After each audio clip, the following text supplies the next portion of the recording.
तो आपका स्वागत है हमारे YouTube चैनल जज्बा एकेडमी में। आज हम बात करेंगे जामिया मिलिया इस्लामिया और अलीगढ़ मुस्लिम यूनिवर्सिटी के सारे बैचलर डिग्री के जीके के बारे में, जनरल अवेयरनेस के बारे में, ठीक है, या जनरल नॉलेज के बारे में कि इसमें से कैसे कैसे क्वेश्चन आते हैं और कौन कौन से क्वेश्चन रिपीट हो रहे हैं हर साल, ठीक है। तो उन सारे रिपीट वाले क्वेश्चन को हमने उठाया है और ये सारे बैचलर डिग्री के लिए है, जैसे बीकॉम हो गया, BA LLB हो गया, BA ऑनर्स हो गया, ठीक है, इन सब के लिए, MBA हो गया, ये सब के लिए है, ठीक है, BBA हो गया, BFA हो गया, ठीक है, इन सब बैचलर डिग्री के लिए जो जीके है ये रामबाण का काम करेगा, ठीक है, एक ही बार में जो है सब क्लियर कर देगा। ये आपका इंपॉर्टेंट से इंपॉर्टेंट क्वेश्चन है इसमें, तो आप इस वीडियो को देखिए और अगर आप हमारे चैनल पे नए हैं तो चैनल को सब्सक्राइब करिए, लाइक करिए एंड शेयर करना मत भूलिएगा, ठीक है। अब बात हम करते हैं, पहला क्वेश्चन हमारा क्या है। पहला क्वेश्चन है हमारा Sarkaria commission report 1987 made recommendation for. तो ये आपको बताना है इसमें कि जो सरकारिया रिपोर्ट थी वो भारत में किसने इसका मतलब सिफारिश की थी, ठीक है, ये आपको बताना है कि सिफारिश आयोग मतलब सरकारी आयोग की रिपोर्ट 1987 ने किसकी सिफारिश की थी, ठीक है, तो आपको ये बताना है। तो इसमें से आंसर आपको A, B and C and D दिख ही रहा है। ऑप्शन नंबर A जो होगा वो बिल्कुल सही होगा। सेंटर स्टेट रिलेशन, सेंटर और स्टेट के रिलेशन को वो सिफारिश की गई थी, ठीक है। तो ये कब हुआ था? 1987, ठीक है। और ये याद रखिएगा 27 अक्टूबर, ये भी पूछ सकता है इसमें, अभी सन दिया है लेकिन बाद में ये सन पूछ सकता है कि सरकारी कमीशन रिपोर्ट कितने तारीख को आई थी या कितना मतलब सन क्या था, ठीक है, आपको वीयर पूछ सकता है कितने साल में, ठीक है। तो आगे बढ़ते हैं हम लोग 236 क्वेश्चन पे, 36 क्वेश्चन पे दिया है, क्वेश्चन नंबर 36 दिया है, which one of the following state of India is claimed by China. तो मतलब इसमें आपको ये बताना है कि निम्नलिखित में से कौन सा ऐसा राज्य है भारत का जिस पे चाइना ने दावा किया है, ठीक है, आपको सीधा सीधी वही बताना है, ठीक है। तो हमारे सामने है ऑप्शन ए अरुणाचल प्रदेश, बिहार, त्रिपुरा, नागालैंड, ठीक है, आपको ये बताना है। तो जो अरुणाचल प्रदेश है ऑप्शन नंबर ए वो बिल्कुल सही होगा। थोड़ा सा अरुणाचल प्रदेश के बारे में हम लोग जान लेते हैं, जानकारी लेते हैं कि अरुणाचल प्रदेश है क्या। तो अरुणाचल प्रदेश बना था, स्टेब्लिश हुआ था कितने? 1987 में। 1987 में क्या हुआ था? स्टेब्लिश हुआ था, ठीक है। उसके बाद जो है इसकी मतलब कि लिटरल मीनिंग जो होता है वो क्या होता है? Land of the rising sun. इसका लिटरल मीनिंग पूछ सकता है कि अरुणाचल प्रदेश का लिटरल मीनिंग क्या होता है? तो क्या होता है? Land of the rising sun, ठीक है। उसके बाद पूछ सकता है कि इसके longest state of the north east, north east में सबसे बड़ा राज्य कौन है? कौन सबसे बड़ा स्टेट है? नॉर्थ ईस्ट के इधर है, ठीक है, ये कहाँ गया? नॉर्थ ईस्ट इधर अरुणाचल प्रदेश, मेघालय, त्रिपुरा, जितने भी वेस्ट बंगाल की तरफ वाले हैं, ठीक है, ये नॉर्थ ईस्ट वाले हैं, ठीक है। तो इसमें जो है अरुणाचल प्रदेश सबसे बड़ा राज्य है, सबसे बड़ा स्टेट है, ठीक है, लॉन्गेस्ट स्टेट है नॉर्थ ईस्ट में, ठीक है। उसके बाद क्या है? इसकी एरिया क्या है? एरिया भी पूछ सकता है कि अरुणाचल प्रदेश की एरिया क्या है। तो 8,83,743, ठीक है, किलोमीटर स्क्वायर। 43,000 एरिया क्या है ये लिखते चलिए, 83,743 किलोमीटर का स्क्वायर, ठीक है। उसके बाद हम बात करते हैं इंडिया टोटल एरिया, AP, मतलब कि इंडिया के क्षेत्रफल में अरुणाचल प्रदेश अपना क्षेत्रफल कितना शेयर करता है? तो जो क्षेत्रफल शेयर करता है वो 2.14%, ठीक है, 14%। अब जो ये किन मतलब ये मान लीजिए कि भारत में जो स्टेट हैं, जो भारत में स्टेट हैं उनसे कितने का बॉर्डर शेयर करता है, मतलब अरुणाचल प्रदेश कितने स्टेटों से अपना बॉर्डर शेयर करता है। तो एक तो असम है, ये लिख लीजिए कि मतलब कि अरुणाचल प्रदेश कितने स्टेट से अपना जो है बॉर्डर शेयर करता है। तो एक तो असम हो गया और दूसरा नागालैंड, ठीक है। उसके बाद आता है कि कैपिटल इसकी क्या है। तो कैपिटल जो है अरुणाचल प्रदेश की कैपिटल क्या है? कैपिटल है जो आपको ये बताना है कैपिटल क्या है। तो कैपिटल है ईटानगर, ठीक है, ईटानगर हो गया। अब इंटरनेशनल बॉर्डर कितने कंट्री से शेयर करता है ये इंटरनेशनल बॉर्डर? तो ये जो है कितने से करता है? तो भूटान से, म्यांमार से, ठीक है, चाइना, ठीक, ये तीन कंट्री से जो है अरुणाचल प्रदेश अपना बॉर्डर शेयर करता है। ऑफिशियल लैंग्वेज क्या है इसकी? ऑफिशियल लैंग्वेज क्या है? तो वो है इंग्लिश। इसका भी है और किसका है आपको ये बताया। तो नागालैंड का और मेघालय का ऑफिशियल लैंग्वेज जो है अरुणाचल प्रदेश का क्या है? इंग्लिश है। और मेघालय का भी इंग्लिश है और नागालैंड का भी ऑफिशियल लैंग्वेज इंग्लिश है। AP का लार्जेस्ट सिटी कौन सा है? AP का मतलब अरुणाचल प्रदेश का लार्जेस्ट सिटी कौन है? तो ईटानगर है, ठीक है, ईटानगर क्या है? लार्जेस्ट सिटी है, ठीक है। उसके बाद अरुणाचल प्रदेश में डिस्ट्रिक्ट कितने हैं? अरुणाचल प्रदेश में डिस्ट्रिक्ट कितने हैं? तो 25 डिस्ट्रिक्ट हैं। AP में कितने डिवीजन होते हैं? AP कितना डिवीजन होता है? तो AP का 2 डिवीजन होता है, एक तो ईस्ट वाला और एक वेस्ट वाला। तो जो डिवीजन कितने हैं?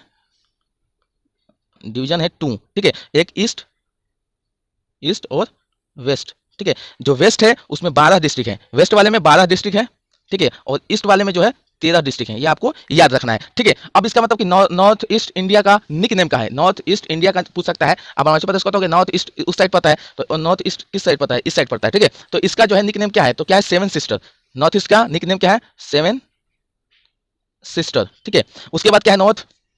अब ये पूछ सकता है कि चाइना अरुणाचल प्रदेश से किस साइड में बॉर्डर शेयर करता है। तो चाइना जो है अरुणाचल प्रदेश से जो है नॉर्थ में, अरुणाचल प्रदेश ये हो गया, मान लीजिए ये हो गया। अब इसका नॉर्थ क्या होगा? ये होगा। तो यहाँ जो है चाइना शेयर करता है। ईस्ट मान लीजिए ये हो गया, यहाँ म्यांमार शेयर करता है। और वेस्ट जो हो गया वेस्ट में मान लीजिए कि ये हो गया, तो वेस्ट में ये शेयर करता है। इसी तरह जो है भूटान, ठीक है। अब हम लोग आगे बढ़ते हैं अपने अगले क्वेश्चन पे। ये दिया हुआ है हरारा इज द कैपिटल ऑफ, हरारा बताना है आपको क्या है, कैपिटल किसका है, हरारा किसका कैपिटल है, तो हरारा जो है जिम्बाब्वे का कैपिटल है, जिम्बाब्वे का कैपिटल है, ठीक है, जिम्बाब्वे का कैपिटल है। आगे बढ़ते हैं हम लोग अपने 38 क्वेश्चन पे, 38 क्वेश्चन पे बढ़ते हैं हम लोग आगे। Which one of the following is the national animal of your country, ये हमें क्या बताना है, आपको क्या समझ में आ रहा है कि निम्न में से कौन हमारे देश का राष्ट्रीय पशु है। आपको ये बताना है कि राष्ट्रीय पशु हमारे देश का कौन है। कितना आसान सा क्वेश्चन है। अब सोच लीजिए कि ये बार बार रिपीट कर रहा है क्वेश्चन, ये रिपीट करना है कि राष्ट्रीय पशु के बारे में, राष्ट्रीय पंछी के बारे में, राष्ट्रीय फ्लावर के बारे में पढ़ लीजिएगा, ठीक है, राष्ट्रीय तिरंगा के बारे में पढ़ लीजिएगा, कब इसको अपनाया गया। तो राष्ट्रीय तिरंगा कब अपनाया गया था, ये आपका क्वेश्चन है। राष्ट्रीय तिरंगा जो है 22 जुलाई को अपनाया गया था, ठीक है। ये अपनाने का बहुत ही वो रीजन है, ठीक है। तो 22 जुलाई को अपनाया गया था। हम लोग क्या बात कर रहे थे 38 क्वेश्चन पे कि हमारे राष्ट्रीय पशु का नाम बताइए। Which of the following is the name national animal of your country, तो national animal of your country कौन सा है, तो वो सब जानते हैं टाइगर है, ठीक है, टाइगर है। तो आगे बढ़ते हैं। ये दिया है कि the first election to parliament was held on, तो फर्स्ट पार्लियामेंट इलेक्शंस कब हुआ था। अब ये देख लीजिए कि क्या होता है कि हमारा भी इलेक्शन दो तरीके से हुआ कि कैसे मतलब कर सकते हैं, एक तो 51 में और एक 52 में। अब फर्स्ट इलेक्शन जो है 51 में हुआ है, फर्स्ट इलेक्शन कब हुआ है 51 में, 1951 में, और 52 में भी इलेक्शन हुआ है, ठीक है। तो सबसे पहला चीज ये है कि 26 जनवरी को क्या होता है, 26 जनवरी 1950 को ये होता है कि हमें डिक्लेयर होते हैं हम लोग कि हमें क्या मिला है, रिपब्लिक ऑन डिक्लेयर्ड रिपब्लिक हमें कब मिला था, तो 26 जनवरी 1950 को, ठीक है। और उसके बाद इसमें पार्लियामेंट में अब थोड़ा सा हम जान लेते हैं कि पार्लियामेंट जो होता है, पार्लियामेंट ऐसे लिख लेता हूँ मैं, पार्लियामेंट, ठीक है। पार्लियामेंट 3 चीजों से बना होता है, एक तो प्रेसिडेंट, ठीक है, उसके बाद लोकसभा और तीसरा राज्यसभा, ठीक है। लोकसभा, राज्यसभा एंड प्रेसिडेंट, इनसे क्या होता है। अब क्या होता है, राज्यसभा को हम क्या कहते हैं, राज्यसभा के बारे में थोड़ा सा पढ़ लेते हैं कि राज्यसभा को हम क्या कहते हैं, राज्यसभा को क्या क्या बोल सकते हैं हम लोग। तो राज्यसभा की बात हो रही है, राज्य को हम क्या बोलते हैं, अपर हाउस बोलते हैं, अपर हाउस। और दूसरा बोलते हैं काउंसिल ऑफ स्टेट बोलते हैं, काउंसिल ऑफ स्टेट भी बोलते हैं। अब आते हैं लोकसभा पे, लोकसभा को क्या बोलते हैं, तो अपर के बाद लोअर हाउस होता है, लोअर हाउस बोलते हैं इसको, ठीक है, लोअर हाउस बोलते हैं। अब ये क्या होता है कि राज्यसभा जो होता है किसको रिप्रेजेंट करता है, राज्यसभा किसको रिप्रेजेंट करता है एंड लोकसभा किसको रिप्रेजेंट करता है। तो राज्यसभा जो होता है वो किसको रिप्रेजेंट करता है, राज्यसभा किसको रिप्रेजेंट करता है, राज्यसभा किसको रिप्रेजेंट करता है, तो स्टेट एंड यूनियन टेरिटरीज को, स्टेट एंड यूनियन मतलब केंद्र शासित प्रदेशों को, टेरिटरीज को, ठीक है। एंड लोकसभा किसको रिप्रेजेंट करता है, लोकसभा किसको रिप्रेजेंट करता है ये आपको बताना है। तो लोकसभा जो है किसको रिप्रेजेंट करता है, पीपल ऑफ इंडिया को।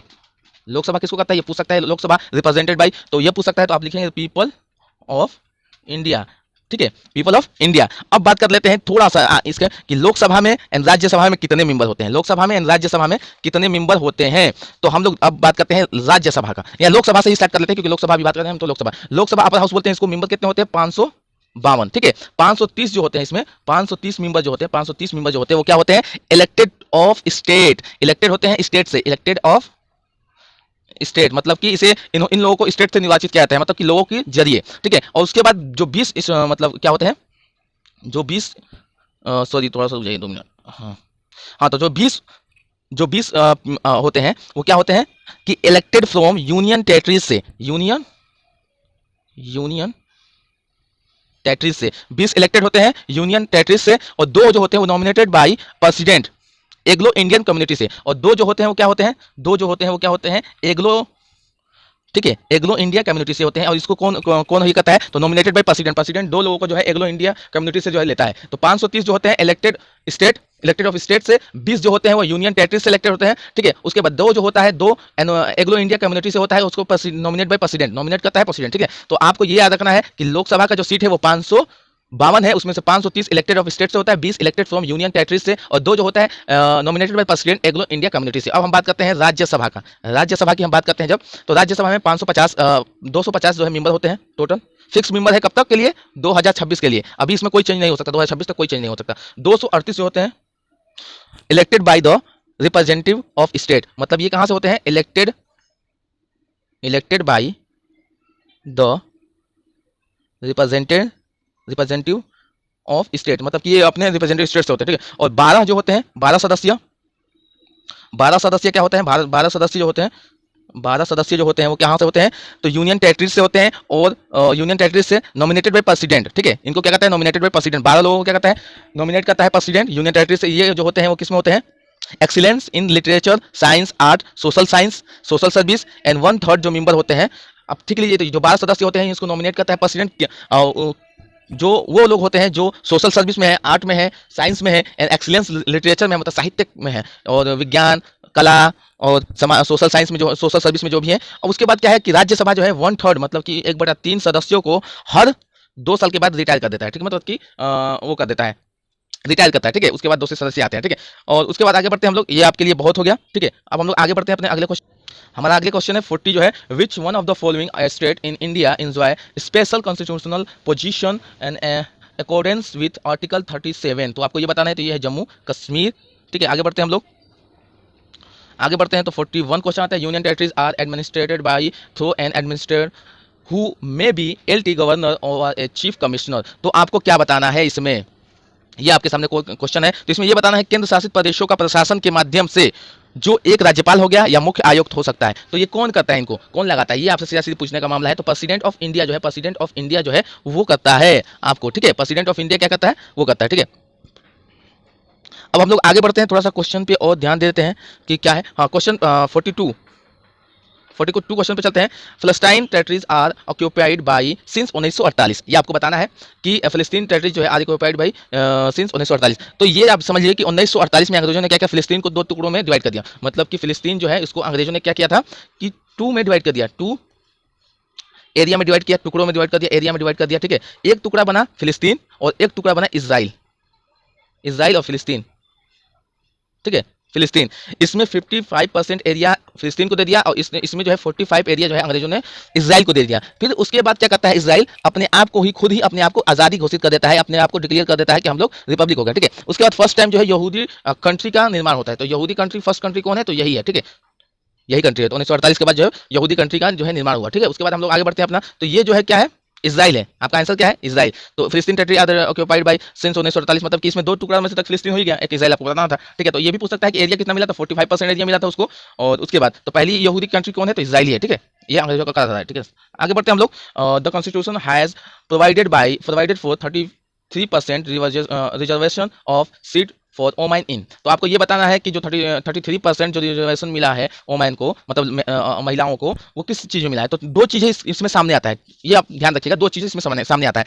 महिलाओं को जो आरक्षण मिला है, रिजर्वेशन जो मिला है, वो 73वें संशोधन के द्वारा मिला है, 1972 या 73 में होता है, ठीक है, 1972 में। तो ये जो है ग्राम जो है लोग जो है किसमें, ग्राम पंचायत में, ठीक है। और जो स्टेट ऑफ एक चीज और है, क्या है, पार्लियामेंट ऑफ इंडिया में, लोकसभा में, ठीक है, लोकसभा में जो है, तो इसको लोकसभा में भी मिलना था 33%। तो ये पेंडिंग बिल है in India, pending bill in India भी बोलते हैं इसको, तो पेंडिंग इंडिया में बोलते हैं। तो ये ग्राम पंचायत में था, तो नॉन ऑफ देश होगा। इसमें क्या होगा, नॉन ऑफ देश होगा इसमें, क्योंकि ग्राम पंचायत तो दिया नहीं, लोकल सेल्फ गवर्नमेंट दिया है, तो ये कोई ऐसा चीज नहीं। तो जो है ग्राम पंचायत में इसको 33% मिला है, ठीक है। और कोई कोई राज्य ऐसे भी हैं कि जो 50% तक इनको आरक्षित कर दिए हैं, रिजर्वेशन दे दिए हैं, ठीक है। तो महिलाओं को कोई ऐसे राज्य भी हैं, अदर राज्य भी हैं, अदर स्टेट भी हैं जो 50% जो है महिलाओं को रिजर्वेशन दे रहे हैं, ठीक है। तो हम लोग आगे बढ़ते हैं अपने, ये दिया क्वेश्चन, ये थोड़ा सा क्वेश्चन में कुछ डिफॉल्ट है, कुछ गलत दिया है। इसमें दिया है कि India is not associated with, तो इंडिया जो है नॉट एसोसिएटेड विथ जो है, तो ये जो होगा वो होगा NAFT, नाफ्ता जो होगा ये। तो नाफ्ता का जो ये होता है फुल फॉर्म होता है, वो क्या होता है, North American free trade agreement, मतलब North American free trade agreement, ठीक है। तो ये होगा, तो इसमें से नफ्ता तो कोई दिया नहीं, NFTA नफ्ता कोई दिया नहीं, तो क्वेश्चन को हम लोग छोड़ देते हैं, ठीक है। ये हम क्या करते हैं, हम लोग छोड़। तो हम लोग शुरू करते हैं अपना अगला क्वेश्चन 45 पे। Culture and educational rights of minorities are categorical mentioned in, तो कैटेगरी मेंशनड इन। तो आपको ये बताना है सीधा सीधी कि जो माइनॉरिटीज के होते हैं, जो अल्पसंख्यक वाले लोग होते हैं, उनको जो है सरकार जो है इनकी जो है एजुकेशनल एंड कल्चर को जो है बचाने के लिए कौन सा आर्टिकल बना है। तो आर्टिकल 29 एंड 30 जो है वो इसलिए बना है कि जो प्रोविजन है, मतलब कि आर्टिकल 29 एंड 30 में ये प्रोविजन है कि जो माइनॉरिटीज़ के लैंग्वेज हैं एंड रिलीजन है वो एस्टेब्लिश्ड होंगे, ठीक है, एस्टेब्लिश्ड होंगे, ठीक है। तो यही एक प्रोविजन था कि इनको जो है बचा के रखना है, जो कल्चर में जो माइनॉरिटीज है। तो माइनॉरिटीज में कौन कौन आते हैं, तो एक तो मुस्लिम हो गया, सिख हो गया, क्रिश्चियन हो गया और पारसी भी होते हैं, ठीक है। तो ये 4 जो चीज़ें होती हैं, क्या, मुस्लिम, सिख, क्रिश्चियन एंड पारसी, ठीक है। ये 4 जो होते हैं माइनॉरिटी में आते हैं, तो इनके कल्चर और एजुकेशनल को जो है वो करना है, लैंग्वेज और रिलीजन को बचा के रखना है। तो यही प्रोविजन है कि इनकी माइनॉरिटी एस्टेब्लिश करना है, ठीक है। आगे हम लोग बढ़ते हैं हमारे सामने क्वेश्चन है कि which Gujarat minister was recently arrested in connection with the case of fake encounter. ये आपको बताना है कि इसमें से ऐसा मतलब कि इनमें से आपको ये बताना है कि वो गुजरात का कौन सा जो है मंत्री है, जो भी कह लीजिए, जो फर्जी मुठभेड़ के एक मामले में जो है हाल ही में गुजरात के किस मंत्री को गिरफ्तार किया गया है। तो आपको उनका नाम बताना है कि वो फर्जी मंत्री कौन थे जिन्हें रिसेंटली में गिरफ्तार किया गया है या अरेस्टेड किया गया है। ठीक है, तो वो थे अमित शाह जी। अमित शाह जी थे। और किस मसले में गए थे ये? तो मसला क्या था? मसला कोई बड़ा नहीं था, बहुत ही बड़ा था। ठीक है, तो ये 2004 की बात है, जब गुजरात वाला मामला हुआ था अहमदाबाद में कि बाहरी इलाकों में कथित रूप से एक फर्जी मुठभेड़ हुआ। ठीक है, और इसमें जो है 19 साल की जो थी 19 ईयर्स की जो थी एक इशरत जहां नाम की एक लड़की थी, जिसान जौहर नाम का एक लड़का था, और अमजद अली राणा नाम का एक भी और लड़का था। इनको जो है फर्जी मुठभेड़ में दिखाया गया था, मारा गया था। ठीक है, तो यही मामला था। इनको जो फिर उसके बाद इसको गिरफ्तार किया जाता है। तो हम लोग चलते हैं अगले क्वेश्चन पे।